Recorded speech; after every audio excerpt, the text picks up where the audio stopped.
Salut, 2025 a été lourd en entraînement, avec fin juin ce rêve de 175 km de course à pied. Pour cette année 2026, nous allons partir dans un voyage dans le temps à un tout autre rythme. 3 indices pour en dessiner les contours. Indice numéro 1, une date, 1878. Pour vous remettre dans le bain, c'est le premier éclairage électrique public de Paris. Ah bah oui, la ville lumière.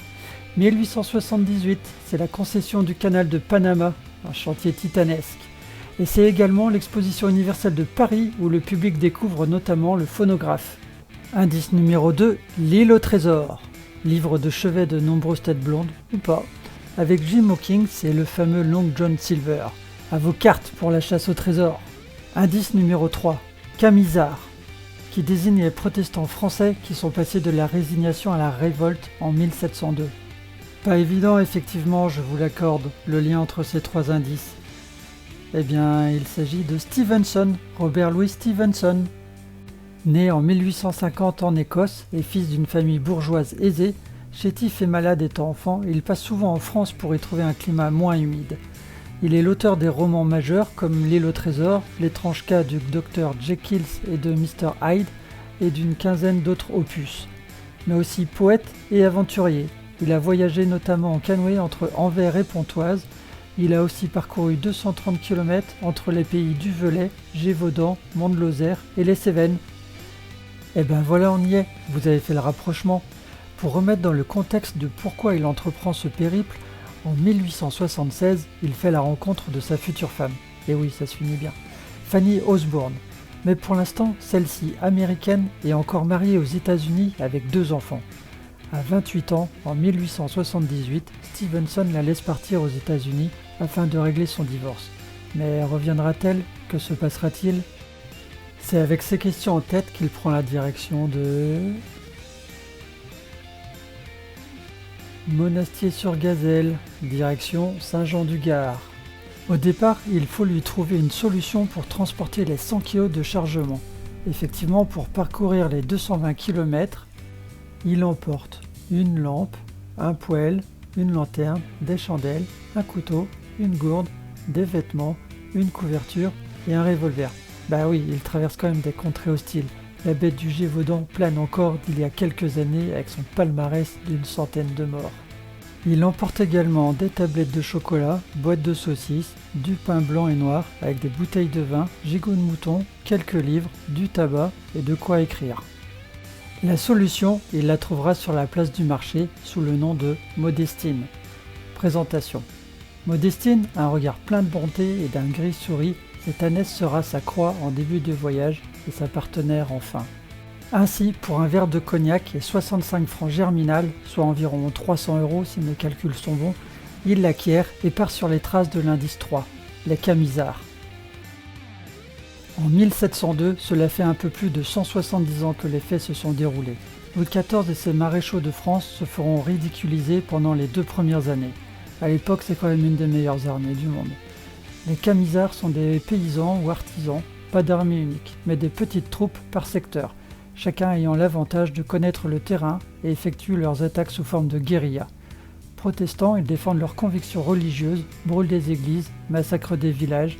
Des 2 côtés, des atrocités s'intensifient. Au final, le roi donne son accord pour brûler les Cévennes. Résultat, 466 hameaux en flammes. C'est la guerre, c'est moche, mais chacun défend ses idéaux. Son itinéraire est connu grâce au livre « Voyage avec un âne dans les Cévennes » qui sera édité l'année suivante. Dès 1900, ce livre a servi à différentes associations de promouvoir la nature, le patrimoine et maintenir une économie par le tourisme.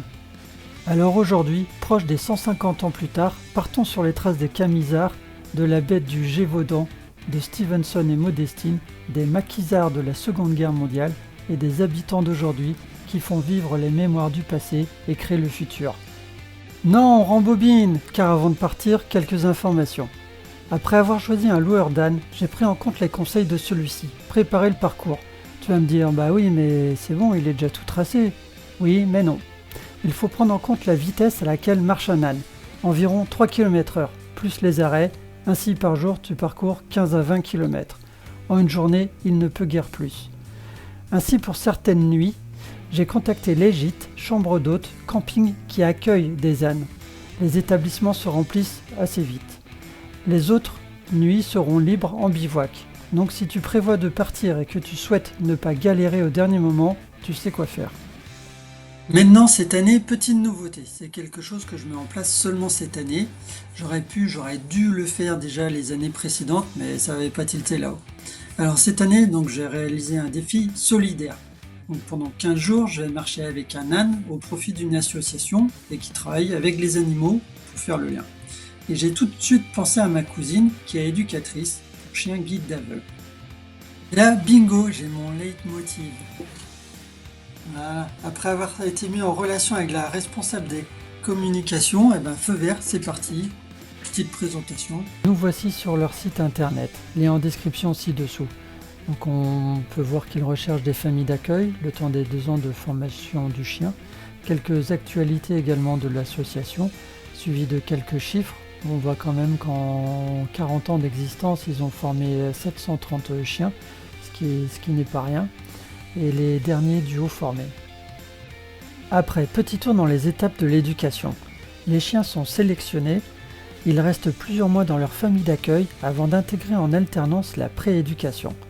L'éducation, elle, dure entre 6 et 10 mois, et dès l'obtention de son certificat, il est remis à une personne aveugle ou malvoyante.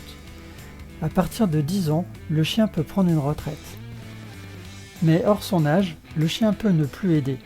Effectivement, suite à des difficultés qu'il peut rencontrer, mais sa vie continue avec une famille d'accueil, là aussi en recherche.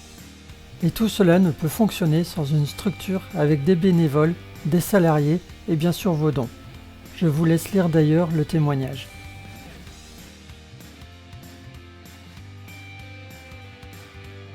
Si vous souhaitez vous aussi offrir un partenaire canin à une personne, voici 3 idées de montant et leur utilité.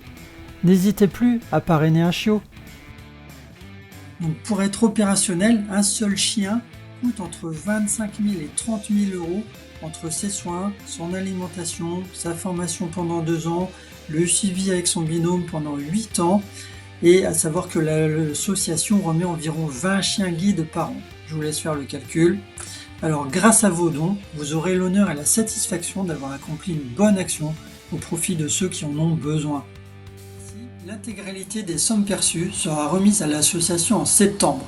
En attendant, les liens de cagnotte ci-dessous attendent vos dons. La clôture des cagnottes sera le 30 août 2026. Alors nous comptons sur vous pour les faire exploser et qu'elles dépassent les 65 francs germinales. Allez, rendez-vous en juin pour les premières vidéos.